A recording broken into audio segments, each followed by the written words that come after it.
Hey everyone, this is Clif Payne, and you are listening to the Break It Down Show. Welcome. Yes, indeed. And now, the Break It Down Show with John and Pete.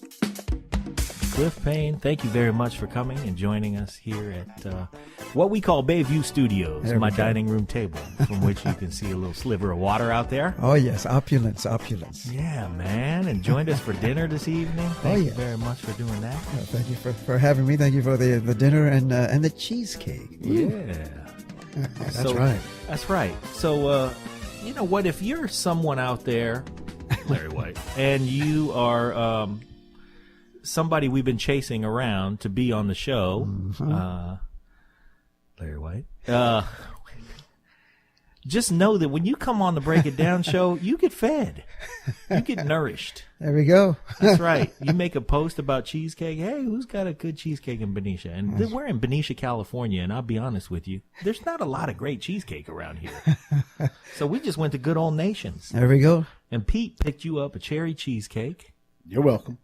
And it looked terrific. It not only looked terrific, it tasted pretty terrific. Okay. I'll give it 2 thumbs up for that. All right. A tough 2 thumbs up, though. That is a tough. Yeah, it That's was right. like a, oh, okay. Yeah, You all right. know what? Yeah, all right. Yeah. Cliff, for our listeners, if you haven't already listened to Cliff's debut solo album, Oh yes. man, in your long and illustrious career, you just now got around to making a solo album. Yeah, I guess late is better than not at all.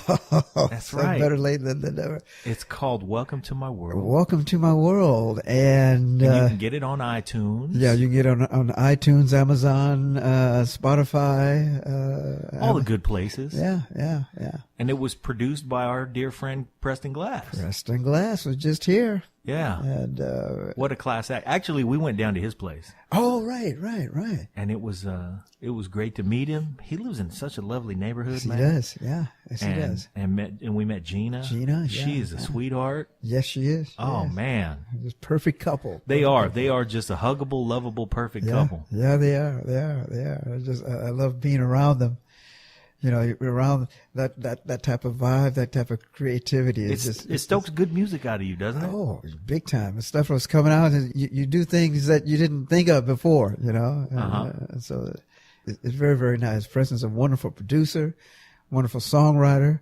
You know, he sings too. I mean, he doesn't talk about it a lot, but he sings. He doesn't talk about it. He doesn't talk He about doesn't it. talk about it at all. He doesn't talk about it at all. I go, come on, man. You've done albums. He's got some albums Yeah, under his he's name. got a few things under his belt. Yeah. So I'm thinking, well, if you got it, let's tell folks. So it was great working with him, and we had another producer, Larry Batiste, on there, who he conducts the Grammy Orchestra, and he co-wrote some of the songs too, and we even had Preston's brother Alan helped us on 1 or 2 songs. Oh, terrific! So it's great, and the response has been really good. Yeah. We're getting ready to shoot a music video in a few weeks, and Who's gonna be in the video? who's going to be in the video? We're going to have Maxine Jones. Oh yeah. Maxine Jones from En Vogue, one of the original En Vogue singers, and we've got a song on the album called "Peace Is More Than the Absence of War." That's going to be the video. And it's sort of like It's the first cut on the record too. Way to introduce the. You know, I mean, you just launch right into it's feeling of goodness. yeah, it's a like our modern take on Marvin Gaye's "What's Going On," you know, in Yeah. a sense like that. And so Kind of a social commentary song with a little. It's a positive message, but it's also a nudge in the right direction. and nudge in the right direction with everything going on, and get you thinking, and get you singing, because we got a nice little hook happening, and so it's all good all the way around, I hope you don't mind that I take an interlude to say we love you, Maxine. Pete and I are both big fans of you because your voice in En Vogue, of course, you know, we love En Vogue, but her voice in particular, she was always, you know what? I love, Say it right on in the camera. I love chicks who know kung fu. You know what I mean? I love the tough chick who might play the bass. There you go. And There you also go. knows kung fu. And to me, that her voice was the embodiment of that. Yeah, She had the exactly. toughness. Yeah. She brought so, you know, we chased after Maxine to be on our show, and she just slithered just slithered by, decided not to do it. But Maxine, if you hear us, we would love to have you on the show, and we'll take good care of you. Yeah, come on over. I was excited to have her on the project, and everyone's familiar with In Vogue and everything. Sure. But there's something about when she was in front of the microphone and she started singing. And, you think In Vogue, you think of that sound, you think of that presence, you think of that tone, and it's all still there. It's all still there. Yeah. And it's seasoned now. And Right. it just flowed right out of her and into the studio and into the control room. And it took everybody by the heart, right by the heart. Yeah. And, so I'm glad that it was as much of a pleasure working with her as I would imagine that it would be. Yeah. She still got it all. Oh, of course. Come on and do the show. Hey, thank you. See, there you go. Clif. A recommendation from Clif. There you go, Maxine. Now, when you were doing the record, did you do it all at once? Did you do it in a single sitting? Did you go out there and go, all right, this is it. I'm going to just put this chunk of my life right here. Or did you space it out and write over a period of time and record over a period of time? Yeah, the writing we wrote over a period of weeks, maybe even a couple of months. We just went with what came first. Once we got to the studio, we did the recording. We did one day down in L.A. at Private Island. Private Island down there. And then we did. Preston works there a lot. Yes, he does. He works there a lot with people like George Benson and Little Anthony and on and on and on and on and on. Yeah. But we did several days up here at Laughing Tiger in San Rafael. Yeah. And, it was. Man, that place has been there a long time. Yes, it has been. Yeah, with Ari and the rest of the folks there. It was a fantastic feel. It's a great studio. It felt like home after the first day. Wow. So how did you find your way to Preston? It's a good question. Because I've known of Preston for a lot of years, maybe 25, 30 years, but we just like ships in the night. We just kept passing, we didn't really hook up. And I'm the one that said, you know what? I want to do an album. And he's the first person I thought of as a producer. Wow. And I contacted him and he said, yes. I went, wow, man. Okay. Knowing his reputation, sure. All the folks he's worked with, all the songs he's written, right. All the songs he's written for folks like Aretha and Lenny Williams and Whitney Houston and more, and Earth, Wind and Fire, on and on and on. And I say, hey, he wants to produce me. Now we just got to get some songs, You did the easy part. That's the easy part, and I'll tell you the other thing was once we started. Wait, let me ask you, did you know each other? We knew of each other. You knew of each other. Yeah. So you had reached out to him. Yeah. And just based on reputation, he said, yeah, Clif, I'll do it. Literally, it was like, there was no questions, no. He said, yeah, sure. Wow. I said, wow, okay. This is going to be good. It's going to be good, And I asked Larry Batiste if he wanted to help with the writing. He goes, yeah, count me in. And, these folks are, they're like at the top. They work with everybody. Yeah. And it's just amazing that they took the time to, to spend some time and write with me. So, I'm happy. I'm happy they did that. Yeah, that's terrific, man. What a great experience. Yeah. So, okay, you launch into focusing on, because I know you are a working musician. You work steadily and constantly. Yeah, constantly, yeah. What about when it's time to turn all of that stuff off for a little while and just make your record? How long did you take? I had no trouble going from live performance mode to going to studio. Well, you've spent a lot of years in the studio, so it's not like it was a foreign environment to you. No, it was not foreign. I just, sometimes I'll sing, if I know I'm going to be in the studio the same day that I'm doing a live thing, I'll sing a little differently, make sure I've got all my tones and range when I get to the studio. Right. But so your live performance kind of becomes like a warm-up. Exactly. Treat it as a warm-up. So by the time I get to the studio, then I can just do what I want to do without Pipes are loose. Yeah. It's an excellent warm up. Yeah. It worked out real good. Were you working, still keeping up your normal pace? Oh, yeah. Didn't cancel anything, didn't change, didn't find a sub or anything, There you go.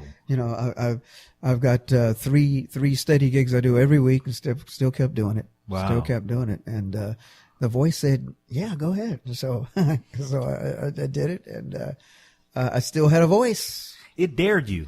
It said, "Oh, you're gonna sing and you're gonna make a record too, Yeah, huh? make a record too, yeah. Well, I wish you would. Yeah, exactly. In the old days, it would have been a little tougher, I think. But I'm a little bit more experienced now, and I know how to do certain things. And Keep yourself in the long game, in so to speak. the long game for the long haul. Yeah. And it was great. It's just fantastic.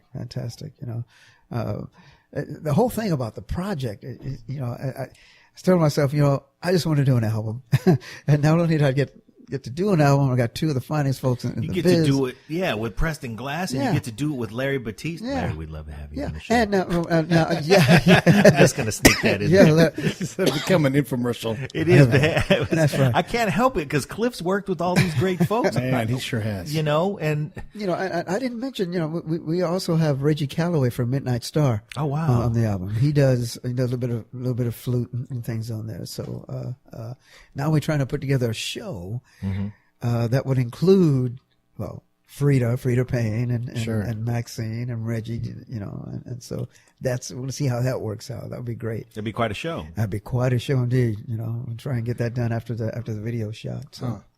You know what I've heard about Midnight Star? They're a hard-working band, man. Oh, yeah. After all these years, they're still at it, and they will give you a show. Yes, that's right. They will. They don't half step about it. They don't. They're full tilt all the way. Full tilt all the way. And Reggie is such a legendary writer and performer himself for what he's done with that band. So Yeah. it's great. It's great to have him on there, and I'm hoping we can put this show together. It'd be fantastic. We can put that thing there. It's headed in the right direction. Where do you do it? We're looking at LA. We want to do a show up here in the Bay Area too, San Francisco Bay Area. But we want to do something down in LA and just kind of see what. See what you make of it. Right. Because we got some other things I can't say exactly yet, but we're thinking. You're gonna hold out on us, huh? Man, you come over here and I feed you a nice meal. All we want is a scoop. Just a scoop. That's all. We don't want the whole story, just a scoop. So we got some things, other things that work. We'll see what happens in the next couple of months, and let's take it from there. Yeah, okay, we'll take that. It's the album was released I think on February the 9th, and I keep thinking as long as 2016 is still a new album, and it's going through all these different phases, and it's getting a lot of airplay. I know it's like 5 different stations in England got it on their daily rotation. Nice. I went to see, now I still have in my computer right here, I still have a CD player. So I went to CD Baby. Did you really? You can't get it. They're out. Yeah, we're having some more manufactured. Good point. Yeah, we're having some more. And I know there'll be a few in this week, but the big batch is going to come in about another week. Okay. And so we satisfy those of us who still actually own a CD player. Yeah, we underestimated how many we would need for that.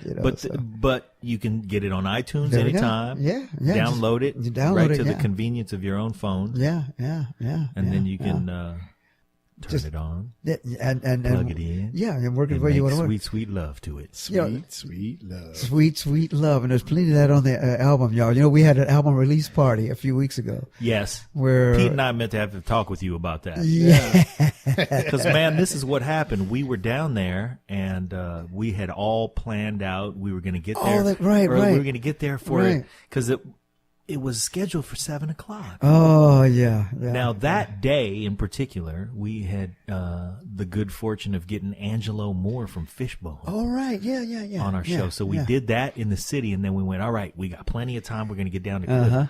And then we got a phone call from Cedric Drake, the comedian, and he called us and said, hey, man, what are you guys doing? And he said, well, we're headed down to the South Bay, and he's down there. So he said, oh, let me meet up with you guys. So we did, and we did a podcast in Cedric's car. But we did that just down the street from the venue where the party was. Right. And then I remember I texted you and said, hey, man, do you mind if I bring Cedric? And you went, yeah. So we wandered up the street. We were like, okay, we got plenty of time, man. It's like 7:45. The thing is at 8, and we walked up, and the maitre d' said, where do you there's no room. I said, yeah, we're here for the party. He said, everybody's here for the party. Yeah. Yeah, but we're Cliff is expecting us. Yeah, we'll get you in as soon as we can. So we waited outside. We were like, look at all those people in there having a good time. But we didn't get to make our way in there. So the party was a hit. It was a big hit. I mean, wow, it was a big hit, and it worked out good. Cliff, I saw Cliff coming down the stairs with a mic in his hand. He looked like Burt Parks getting ready to introduce Miss America. Oh, there he is. He sauntered down the stairs, did that kind of sideways stair walk. You know what I'm saying? Yeah. He had slid his hand down the handrail, and he was saying something in the microphone. I don't know if you were singing or you were talking, but you were sauntering down, and you did that sideways step like, hello, everybody. And, oh, man, we were like, look at these guys in here. So smooth. It was, it was a smooth. The whole night was smooth, and it was a fun thing. I've been to a lot of CD release parties, and it's different when it's your own. Yeah. It's different when it's your own. Because you want to make sure everything goes right. And this one just started and it just took off by itself. And I went, okay, here we go. It sure did. I wish we could have gotten Frida up there. She does a lot of gigging on her own down in LA, and we weren't able to get her, but it still turned out to be pretty good. So I'm happy for it. It turned out good. We had so many folks there, so many folks. I mean, we were doing things we hadn't planned just because we had so many folks there. That was it's not a small joint. No. It's not enormous, but it's a good sized joint. Yeah, and it was packed to the gills. It was packed. We weren't the only ones outside looking in the window. Like, like those, you remember Gumby's Christmas special? It was snowing and Gumby was in there and he told those kids to go outside and they were standing outside, freezing. Getting snowed on. Yeah, this is like a Gumby thing. Eyelids frozen open. There no, we I'm go. just giving you a hard time, Cliff. But we had folks upstairs. We have folks downstairs. Folks everywhere. We have folks out on the side of the street, peeping in and things. So that was us. Yeah. If you like the show, and you know you do, send us some pictures of your movies. Don't do that. Support the show. There are 3 ways you can support us. Number 1, go to iTunes or Stitcher or wherever you listen to podcasts. And leave a 5-star rating and review. It helps with the show metrics and it helps us get better placement. Number 2, visit our website, www.breakitdownshow.com. We've got an Amazon and an eBay link. Same Amazon, same eBay, you know and love, but they give us a little kickback when you get to their site from ours. And number 3, leave comments about the shows that you like. We want to know what you think, how you feel. Tell us how to make the show better. We greatly appreciate it. Now back to the show. We like boobies. That speaks to the success of the album and the success of the audience that you've built. Yeah. It's one thing to throw a party. It's another thing to throw a party and be like, I gotta turn people away. Yeah. And when you're going to throw a party, sometimes you guys, I hope they come. Who's all going to come? Yeah. And this being my first, debut solo album. Right. I was thinking, okay, who's going to show? I think the album is doing pretty good, but who's actually going to show? Who's actually going to show? And they showed. I mean, wow, big time. Yeah. Big. You had to turn people away like, I'm sorry I'm so fly. I said, yeah. I'm sorry I had to I saunter down can't the help stairs it, y'all. sideways. Thanks for showing up. Yeah. Give me 5. Okay, now one side, there's some VIPs coming through. Yeah. Not you guys. Yeah, step aside, please.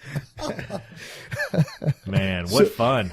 It's nice to see you enjoying this kind of success from the record as quickly as it, to have been released just in February. Yeah. You haven't really toured to support it. That's right. Yeah. I mean, I did one concert about a week or so ago back in Indiana. And we only did one cut from the song. We talked about the album. We did the Pieces More Than the Absence of War cut. And it was like, boom, people just right to the dance floor and they started singing along. Wow. It was like they had already heard the song. It's terrific to be able to make a statement that means something to you and and then have also people have a visceral reaction. Right.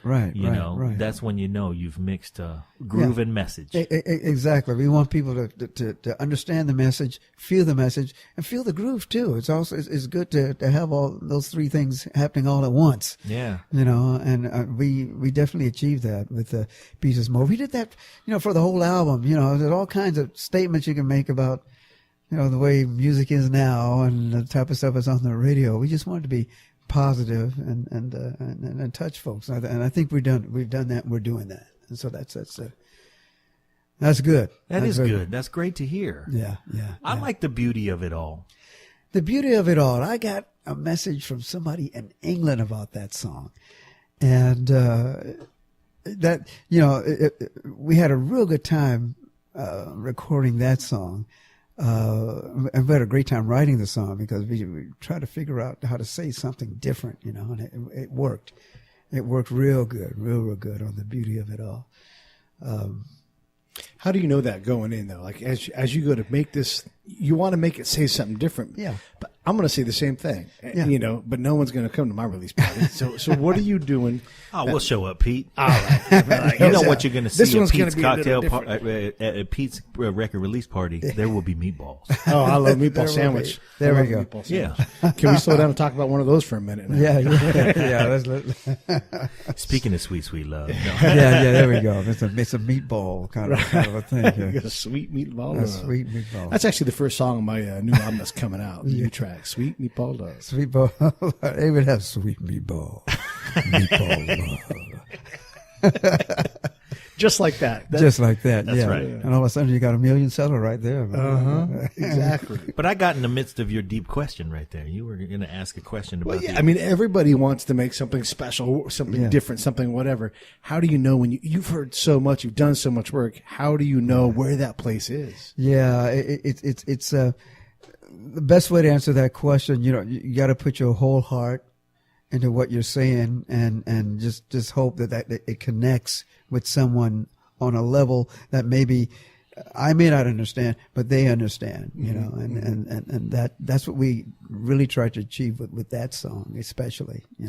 So I got the email from this fan in England said, oh, it's such a beautiful song, and it reminds me of this, reminds me of that, and I said, oh, okay, so it worked. And so That's not easy to do, though. It's not easy to do because you have to get past just the technical aspect of doing what you do. Yeah. And there's a ton of stuff involved with that. And I'm not talking about, equipment or things, but just how you want to convey a certain emotion. Yeah. And have it digitally processed and have the listener listen to Still it. feel it. Still feel it, not thinking about what it took to do, So, but it worked, and I mean, it's that way with every song that you record, any album that you do, you want to kind of put an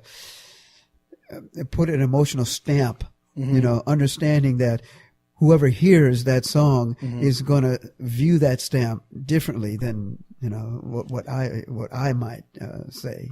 Are there method singers? Like, are you in there crying because you're singing a breakup song, or are you on your knees singing your heart out to some girl that you just got to have be married to you, that kind of thing? Like, does that exist? Yes, it does exist, and we have one song on there called "There," and that's literally where that song came from. It's I'm on my knees. Listen to what I got to say. And even though I'm not there physically, I'm there with you, emotionally and mentally and from the heart. And that's the a cappella piece on there called There. That piece was done in like 20 minutes, me thinking about, this girl. Wow. And it worked. Apparently. It worked real good. And I remember reading the lyric to Preston, and Preston go, Cliff, did you write that from personal experience? I said, yes. We give him a hard time because he had written 700 songs by the time he was like 11 or something. Yeah. I started writing songs when I was 4. Yeah. I didn't even know what I was doing. Yeah. It's about like that. I asked Preston, when'd you start writing? Mom, I can't remember when I wasn't writing, and all this and that. That's obvious. You got a future, Stay with it. Stay with it. Yeah. I'm with you all the way.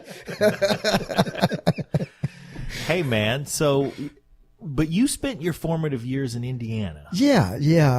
What I tell folks, I was born in Harlem, and I spent the first, I guess we moved from Harlem when I was like 4 or 5, and I grew up in the Midwest, Evansville, Indiana, and that's where things, came together. What happens in Evansville, Indiana? What was there? Well, Evansville's a small town. Yeah.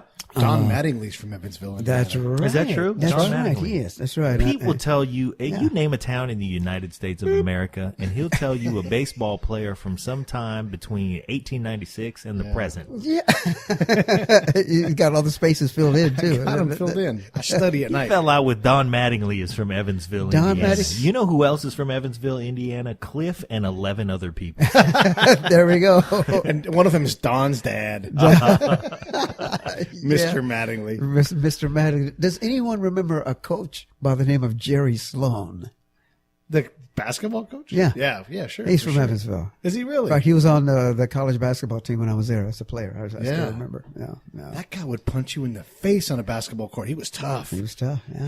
He was tough as a coach. Yeah, like Yeah. you don't mess with that guy. Yeah, he's he's the very one guy tough. you skip. Yeah. The benches would clear and nobody would run at the coach. Nobody.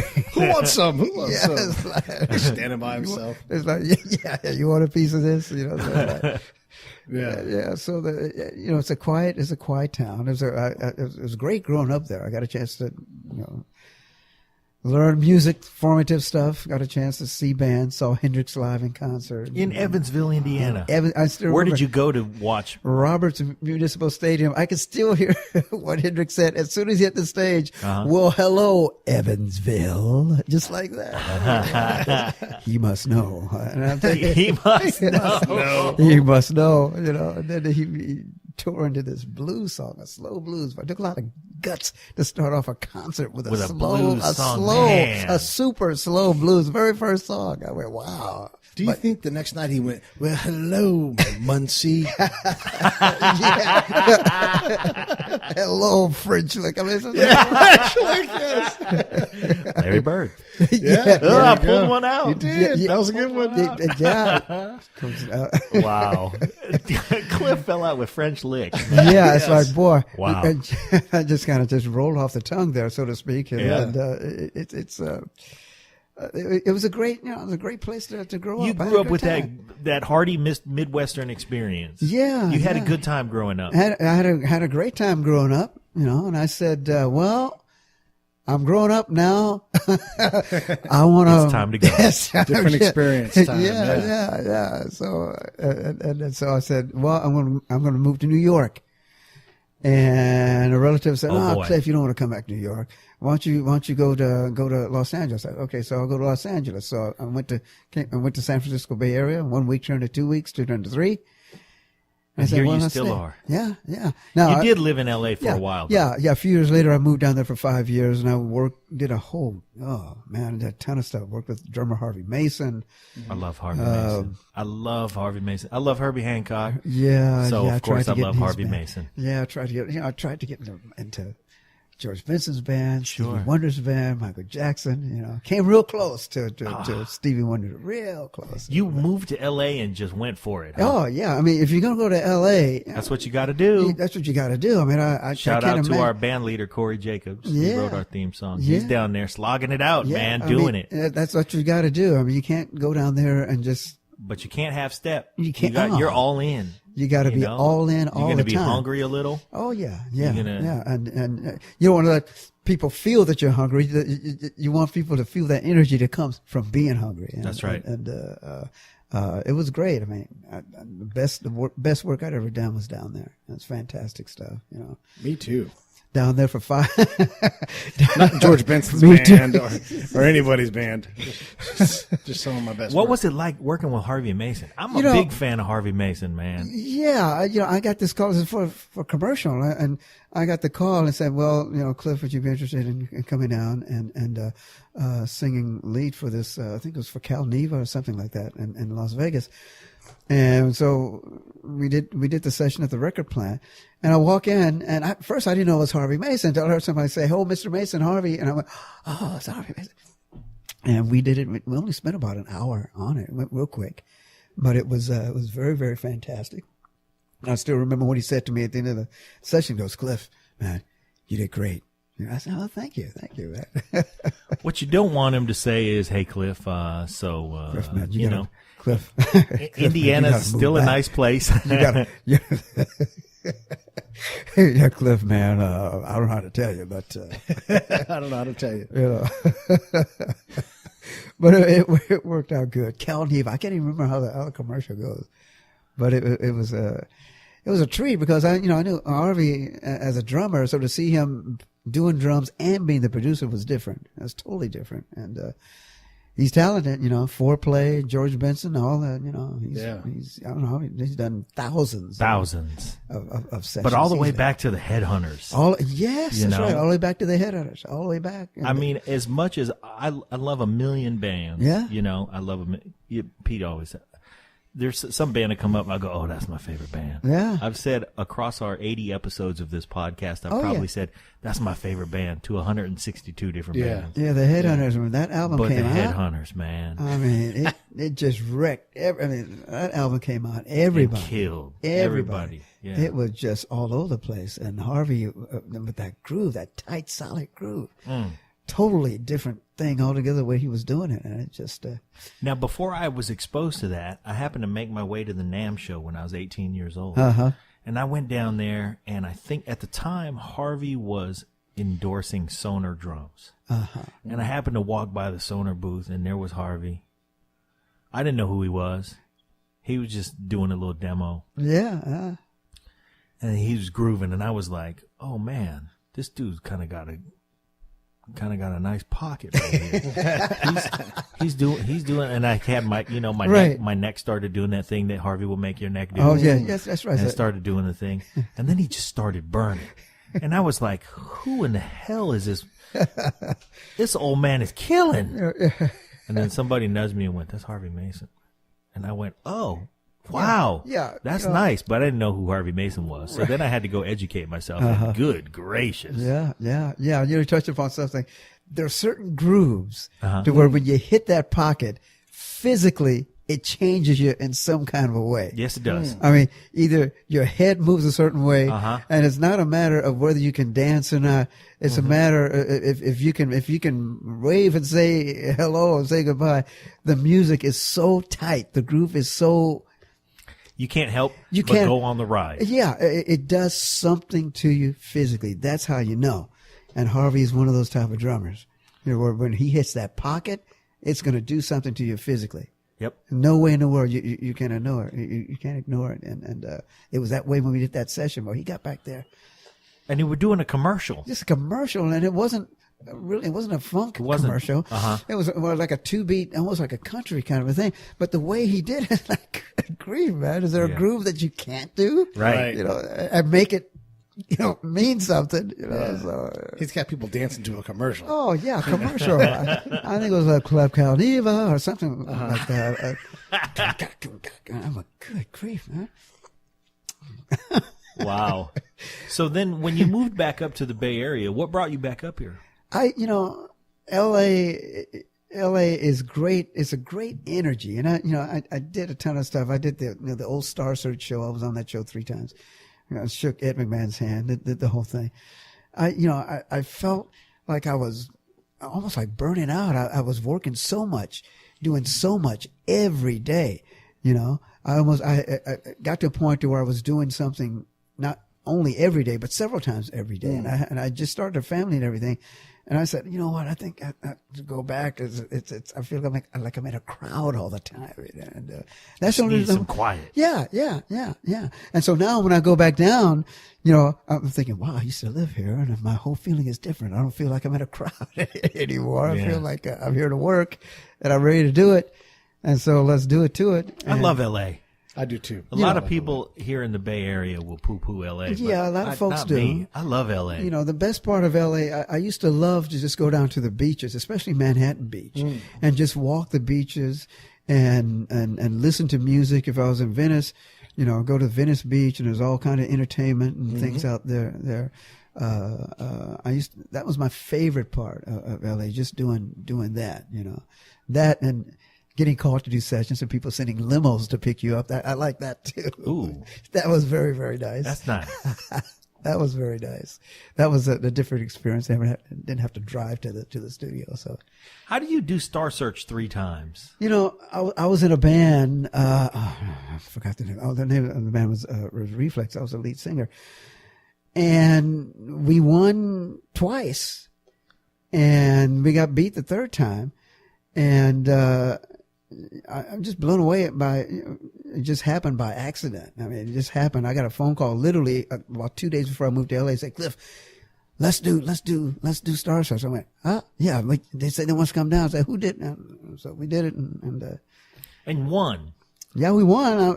I was came stunned. back for another episode. I was shocked. I mean, it wasn't a lack of confidence or anything. Just we hadn't rehearsed. It was at the very last minute. We chose songs at the last minute. And when Ed had be that, I just went, I don't believe this. I mean, in front of all these people, millions of people, and we just won. We didn't practice. We didn't do anything, and we won. And I went, wow, all right. And then just imagine what we could do if we went and got in that woodshed. Yeah, I kept thinking, wow. You know, and then did you say you won it again later on? Yeah, I mean, we were on 3 times and we won twice. And one good thing about the win, and we did all original stuff, so we could kind of get some money off the residuals from that. And well, what an experience, man! Gosh, well, I thought I knew what being in a pressure cooker was until I did that show. What makes it intense? Like, what's the difference? I mean, you're out on stage all the time. Yeah. So why is it different? You know, and it wasn't TV because I'd done tons of TV and tons of, That's Ed. You know, and looking at you, you don't want to let Ed down. I mean, yeah. Well, yeah, Ed. I mean, you know, he's so tall, and then the whole thing. Yeah. You know, I don't know what it was. Maybe it was being backstage with all the other people and just seeing everybody in a state of anxiety I had not seen before. Yeah. And I was thinking, well, wait a minute now. I've done recordings before. I've been on TV many times. And why is this? You know, and me, everything was fine until I heard that silly theme song. And then all of a sudden my life flashed before me. You know, and then the curtain opened up. As soon as the curtain opened up, everything was fine. I said, oh, okay. Then you were back home again. Yeah. So I saw the audience and they were going like that. I said, hey, let's go. We got 3 cameras looking at us and here we go. All right. It was very, very nice. It was nice. You know, it was nice. So that's one of the good things about being in LA. I just did so much session work and I think I really, what I miss, I guess now is just having that type of thing where you're doing session work every day with somebody, you know, and the thing about it is everything that you do is totally different than what you did the day before. Yeah. So it's like you have to recreate every time that I miss, you know. It's a good way to kind of grow. I sang at, what's the actor's name? Oh, Michelle Pfeiffer. I sang at her wedding. Oh yeah. Sang at her wedding. What songs did she have you sing? When a Man Loves a Woman. All right. She likes that one. Yeah. And they didn't even tell me who it was. It said Michelle Pfeiffer. I said, oh, yeah, I've heard of her. So she had just come off of her performance in Grease 2. Yeah. Yeah. And she's still going. Yeah. So you're down in LA, you're working like crazy. Yeah. It just, you start to feel crowded. So you go to a place that's remote, like the Bay Area. Yeah. And what you just said, I mean, folks, one person came up to me and said, Clif, are there any professional musicians up there? And I went, oh man, yeah, of course. Yeah. Of course. I mean, it's not LA, right, but there's still some great talent, you know, up there. You know? Yeah. So I still keep my contacts down there, and every now and then I fly down to do a gig. And but yeah, it's if anyone out there who wants to move to LA, I can tell them, make sure you know you want to be there, and make sure that after you get there, it's all you put it all out. You can't go halfway. Go all the way out all the time. Go out all the time. You know, that's what kept me going. That's on days when I feel like I was tired. I'd see somebody just go in front and say, okay, come on, you can go. Here we go. One of my favorite questions to ask you guys that are longtime professionals is, did you ever have a real job? Did you ever push a broom or? Oh yeah. It's you know, you have these times in the business that are make or break. And oh yeah, I did all of that. I did all the menial stuff. Did all the wonderful menial jobs that musicians just love to do. you do what you got to do what you want to do. And that's how I looked at it, you know, and I'm just happy that I'm doing nothing but making music, or doing something and making music now. So all the time. So what do you have in the cooker next, man? Now that you have a debut album like you do, we're already thinking about another album, and we're far from finished with this Welcome to My World album project, because we got the music video and shows that we're planning in LA and up here in the Bay Area. That's the next thing. We're already starting to think in advance about what the next album is going to be and what type of songs we want to put on there, and we'll probably get around to that by the end of the summer. But I don't want to. Well, you're starting to churn them out. Yeah. You said you had all of 2016 to have a new album out, and you're like, yeah, that album's the old album. Yeah, I mean, as soon as we finish, it's like, okay, Cliff, now start thinking of the other album. I'm going, It's the old saying, you know, all the great athletes and coaches will say, you know, which one of you got 5 rings? Which one is your favorite? Which is your favorite ring? So, always the next one. So we're always thinking, you know, we're thinking about another album and what we want to say with everything that's going on in the music business, you know, nowadays. So, are there any covers out there that you'd like to do that you want to put your own Clif Payne spin on? Yeah. I mean, I'd love to do a cover of John Legend's "Ordinary People." You know, there's a band out there that I like. There's a rock band called One Republic. I mean, they've had a number of hits that I would love to cover. Yeah. You know, why them? Yeah, why them? I like the singer. I like their grooves, you know, and I was thinking, I think I might want to do. You can do something with that. Yeah. How does that process go? So you pick out whichever song it's going to be from One Republic. You sit down with Preston and you start talking it out, or yeah. Now we've got a cover on the album. We redid Traces, the song from the '70s, and we did it. I mean, totally different. It's not so much a matter of us saying, okay, let's think of something different. It's just, Preston's at the piano, or maybe I'm on my guitar, and we just start playing, and automatically it's different. Automatically it's different, and we just go from there and just take it into whatever direction it goes. For a band like One Republic, boy, I keep thinking things like Stop and Stare, or even another radical change like Led Zeppelin.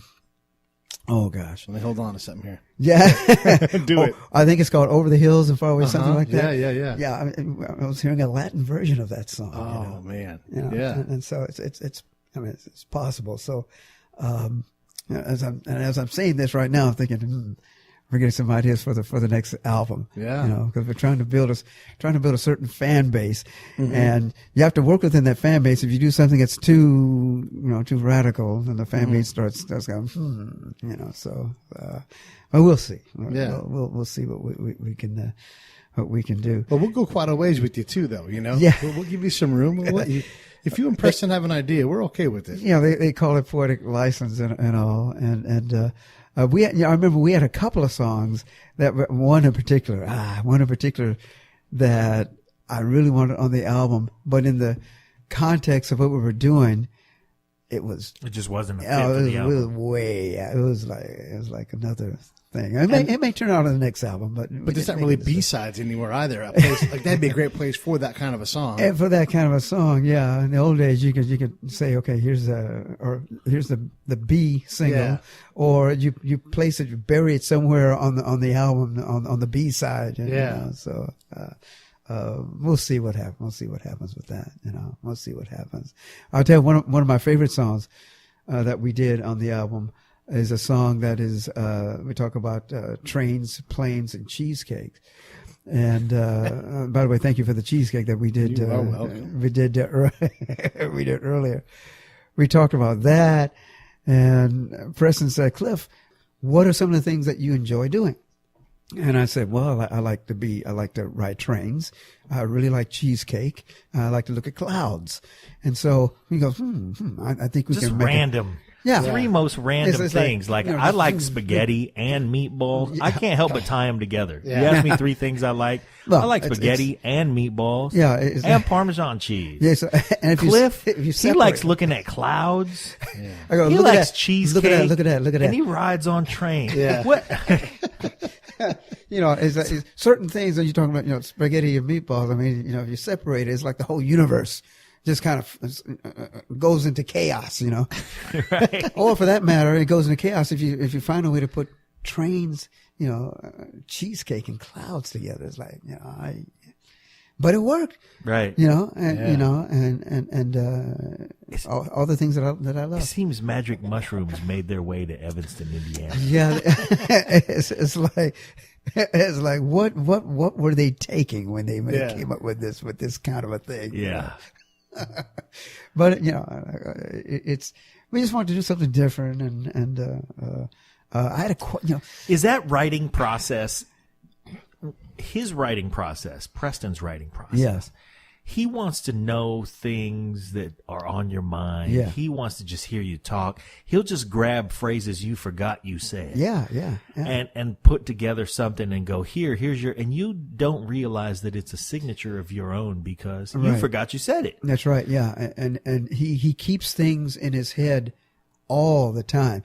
I mean, even when he's not physically writing, he's mentally and emotionally writing all the time. Right. You know, and a good number of the songs on the album, he goes, oh yeah, I've had this in my mind for a long time. It goes like this. And then the whole song will come out, you know, I was going to ask you though, is that your process too? Are you one of those guys who just has a notebook and you might say something clever and laugh at it and go, ooh, and write it down? You know, I used to be, and after the album, I started doing that again, where I'd come up with some type of clever phrase, and if I didn't record it on my phone, I'd write it down. Mm-hmm. I used to do that a lot. Preston does that a lot. He does that an awful lot. Yeah. You know, he's got all that, you know. One of the things he said to me is that, you know, when I hear people talk, it'll suggest if it's not the words that they say, it'll be the tone that they say them. And I'll start writing stuff, and I said, that's pretty good. That's Yeah. pretty good, you know. So, To be around a creative process with creative people who just hear music in the Right. things that you say and the inflections that you use. yeah. You know, for that to be able to inspire, ooh, that sounds like a good chorus right there. Yeah, you know, the very first day we got together, and Preston, Larry, and I are sitting in this little room in Oakland, and they started going. You know, I had some ideas, but I thought Powerhouse of talent yeah. right there. At one point, I just kind of leaned back and I looked at both of them, and I was thinking, man, look at these guys. Yeah. You know, I've got some ideas. These guys are just running. And I said, oh man, these guys are quick. And, We can make a record. yeah, I'm thinking, you know, I think this combination is going to work here. I think I did the right thing. might just be something here. We just might be able to do this thing. So it came together really, really quick. I mean, really quick. You know, so, man. We had a record promoter on our show named Jeff Traeger. Uh-huh. He had a long and illustrious career. He worked for Herb Alpert too. Yeah. But one of the things that he said, we asked him, well, what would you do right now Yeah. in terms of advice to a young artist emerging? What would you tell him? I mean, the musical climate and the fact that the record business has essentially imploded on itself. Right. It has. What would you tell a young artist now? And you know what he said? He said, make a record, make an album, the whole thing, compose an album, make it so that you have something with you. That's your calling card. Yeah. And so here you've done is made an album Right, in the right. classic style. Right. It's got continuity. I mean, like you said, you had compositions that you left behind because they didn't fit. Yeah, exactly. We had more than enough material to choose from, and we reached a point where we said, okay, let's just, if we're going to do a cover thing, well, actually we have two covers on. We've got a Bill Withers song on there too called Harlem. But we said, okay, let's just limit it to two, and let's write all the rest of the stuff, you know. And it worked out. It worked out, you know. What made you choose Traces? Well, It's the first professional recording I did when I was in high school. And Oh, wow. I had some folks say, Cliff, why don't you re-record that song? I said, okay, that's a good idea. That's basically why I put it on there. Just to kind of do the 2016 version of a song I did in 1970 or 1969, you know, so, and it's radically different than Well, you've got a different voice than you had back then, too. Yeah, a little bit. It's been a few years that have come and gone, and so we've got a very quiet acoustic guitar setting for that song, and But again, it fit the album theme. yeah, it did. It fit, You know, it fit the album thing. It was right in the spot where Yeah. it needed to be. It was Yeah. just enough of a gear shift without being, you know, it wasn't jarring. It was just sort Right. of the next progression in mood. Yeah, that's actually the first song that we recorded. I think that's the first. Yeah, that is the first song that we recorded on the album because we figured it would just come right out. We just did, I think we did 1 or 2 takes and that was it. So it worked out. We've had on Angelo Moore recently, and it's incredible to see the difference in style. I mean, you guys are all prolific. Yeah. But for him, there are no, like, he doesn't worry about where the audience is going to be and what they're attached to because his audience has no bounds, you know. Right. But you're also trying to tell a totally different story. His audience also has no shirt. Yeah, no one's wearing a shirt, and everybody's got their knees up by their ears. They're dancing hard, you know. That's right. They're dancing hard. Yeah.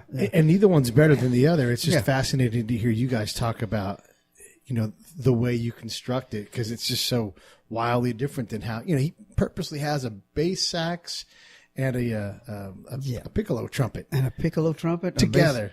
You know? Yeah. And he makes it work. Yes, He does. You were in L.A. during like the height of the Fishbone years too. Yes, indeed. Yeah. My introduction to Fishbone was, I remember, this guy, his name was Isaiah Sanders. He worked with Stevie Wonder for a lot. He goes, Cliff, you got to hear this band.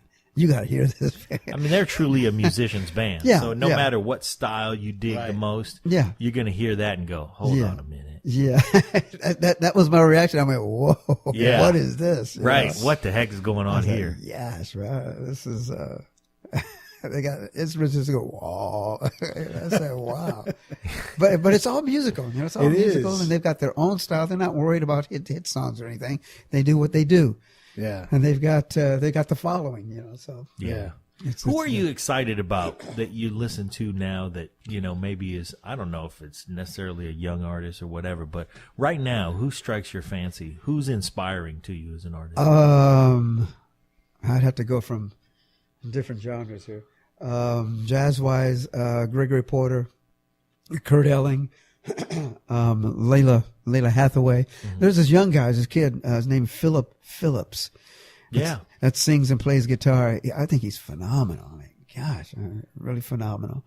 Who else? Do you enjoy this? Do you play an instrument besides your voice? Yeah, I play guitar. I used to play a ton of guitar. In fact, when I first moved out to California, I was mainly a guitarist who sang. I didn't read the credits. Did you play on Traces? I didn't. I almost did, but I said, I don't think my chops can. Come on, man. Who did it? Who played on it? What's the guy? I'm sorry, I forget his name. He's a session singer. He does thousands of sessions in L.A. I see. He came in and knocked it out in one take. Wow. Damn.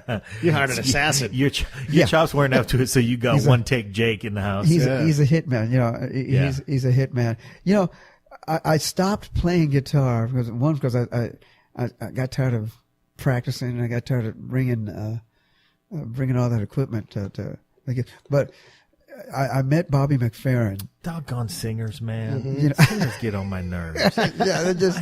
You know who I hate? I hate the singer and I hate the piccolo player. The piccolo player get on my nerves too. You put You got that put little your thing instrument in making your that- front pocket. Yeah, Or yeah. just take I'm just going to take my microphone. Don't anybody breathe on my microphone. I mean, and that's it. You put it in your pocket Well, and then walk away. The thing with the piccolo, though, if you don't put it in your pocket just right, I mean, you can sit down and then all of a sudden it's on the floor and you don't know if That if gets no sympathy for you, me. Man. you know, it's like the piccolo. It's like, You know when you're a drummer and all of your life you have to own a truck? Yeah. and all of your life you have to lug around all that gear. Yeah, and yeah, you got to yeah. be there before everybody else. And Well, you set do up, have a and you be point. the last one home. That's right. No one says, "Oh, can I help you take that Yeah. kick drum? Can I help Nope, you take nobody that?" helping you take No that. one, no one's going to say that. Because even like the tubist only has one thing. you Right. know? He's big. It's And heavy. it's a behemoth, but but he's it's like, one hey, thing. I just set up. Like, you just set it down. yeah, Set up. yeah. Clif's talking about quitting playing guitar just because he has an amp to carry and around. it was back in the days when you had the giant amps. and Amps got stuff. wheels, man. You know, it's. I said, "Oh, here we go again." You know, so I met Bobby McFerrin when I first moved out, and that was the experience that said, "Well, you know, I think I just want to sing." You know, and so I just took it from there. It's interesting. You know, I just moved. He'll inspire you to have an approach to using your voice as an instrument Oh yeah, that is just uncommon. yeah. It's uncommon, and you know, when I met him, I'd never heard of him. I was just walking down the street. I walked into a club. These guys were singing. I said, "Well, I don't know who he is, but he sounds pretty good." Mm-hmm. And so I said, "Hey, on a break." I said, "Hey, can I sit in?" He goes, "I don't know. Are you good?" I said, "Yeah, I think I'm pretty good." And he goes, "No. Are you real good?" I said, "Yeah, I'm pretty good." And so he let me sit in, and the rest is, you know, he got me my first gig, and I said, "You know what? I think I'm gonna hold off on the guitar." I just Wow. I just sing. So He got you your first gig. No kid. No. first gig, yeah. Not only that, I mean, he would feature me. He did a couple of concerts where he featured me. He says, "Well, this is new singer. I want everyone to hear his name. It's Clif Payne, and here he is." So he did that for me. He must So have been good. I think so. He was pretty good. Yeah, I think I'm pretty good. Yeah. I do all right. I said, "Yeah." I mean, I sing yeah. a badass version of Happy Birthday. Buckle up. Here we go. Here we go. 1, 2, 3. But that was the start of things out here, and then I got a chance to open for Tony Bennett and Oh, wow. Johnny Mathis and Dionne Warwick, and actually there's a host of others I've kind of forgotten it, unless I see them in a book. I forget because I've opened for so many different folks, Wow. and that was the start of it all. That's the start of it all, and so now That's not a bad start, man. Yeah, that's a pretty good start. And when it happened, I remember seeing Tony. And, you know, we were backstage. Tony's like a teenager. Well, it's like he can't wait to get out there. And Johnny's more laid back. And he's like, "Oh yeah, I've done this, da da da da da." And Dionne Warwick is you know, but just to sit and watch them was a trip. You know, after I did my thing, and I guess that is a good way to start. Now that I think about it, you know, though I didn't think about it at the time. I just said, this is a job, and this is what I got to do. So, And I'm gonna take it for granted a little bit yeah, that I'm opening especially up for Dionne Warwick. I mean, I went way, I did all this wild stuff on stage to try to kind of separate myself from what I knew she was going to do, and it kind of worked, I think. But Wow. you know, so Trying to separate yourself from Dionne Warwick. She'll reel you in. She'll take care of that. Just in case you don't know. yes, she will. No doubt about that. You know, so, but that was you know, a good thing. You know, I just, you know, I listen to the radio. I listen to the music that's on there, and you know, I hear people tell me all the time, "So Clif, you know, make some music that's better than what's out there." And I'm thinking, "Oh, here we go again." I mean, you know, every generation's got, you know, good songs and songs that may not be good, and this generation is no different than anybody else. Yeah. And I just want to tap into whatever I can tap into vibe wise for the time, and put my own stamp on it. And one thing I wish that music had more of nowadays is this live performing is so important. I mean, actually standing up and actually singing and actually playing. I know the dancing is good, but not, you know, not at the expense of actually singing and playing. And, Right. And you know, it's changed a lot. You know? It has changed a lot, but I think live performance is seeing its renaissance, you know, because a lot of bands now that made money selling records, you can't just sell records anymore. No, you can't. You got to get out there, man, and you got to hustle, and it's forcing the chops out of people. Yeah, and I think it that is. the musical revolution that happened when recorded music became free, in essence. Right. Of course, you guys should spend the money to buy Clif Payne's album. Yes. On iTunes. Yes. Welcome to my world, everybody. Yeah, welcome to my world. Go check it out. Go buy it on iTunes. But that's the thing, is that good music still does sell. Yeah, it does, and it always will sell. There's always going to be good music that's going to sell. Always. And sometimes, in order to sell that good music, you have to say, "Hey, everybody, here's a little sample. Now come see the show." Yeah. And you gotta have the show nowadays. Yeah, that's true. To back it up, because if all you are is something someone who can go in the studio and do take after take until you sound good. Yeah.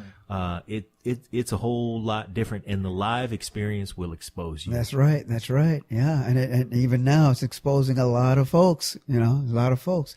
If the show's not together, folks aren't going to buy your album, no matter how good it is. Yep.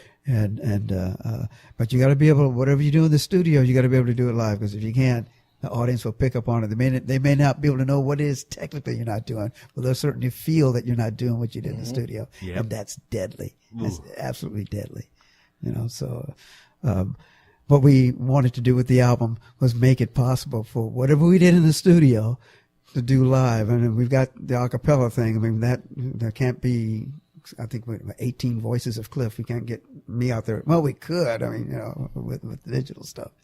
But we want to be able to make an album that could be done live the way we did it, And I think is that deliberate? I mean, because you are a performer. You are not just a recording artist. Right. So no matter what you do, you're going to go in there and you're still going to create a performance. Right. And it's always going to inform what you do and what you record. Yeah. It's, for the longest time, I thought of myself as just a live performer, and the studio was like a side thing. But it wasn't long before I realized, basically, they're the same. You gotta be able to put it out in the studio, and then live you got to be able to not only put it out, but you've got to be able to relate to the audience and communicate to the audience, do the whole thing.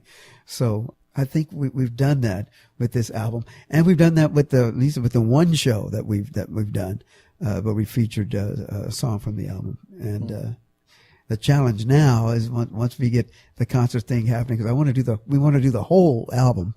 That's going to be the challenge that we have is to hold the audience attention for the length of all those songs and make one big statement. The year ain't out yet, so we're putting that together. Well, if anybody's got the stones to do it, it's Clif Payne. Thank you, man. Thank you for being on our show. Hey, thank you for having me. Thank you for the cheesecake. Thank you for the words and the vibes and the thoughts and everything to go with that. Thank you. How do our listeners get a hold of you?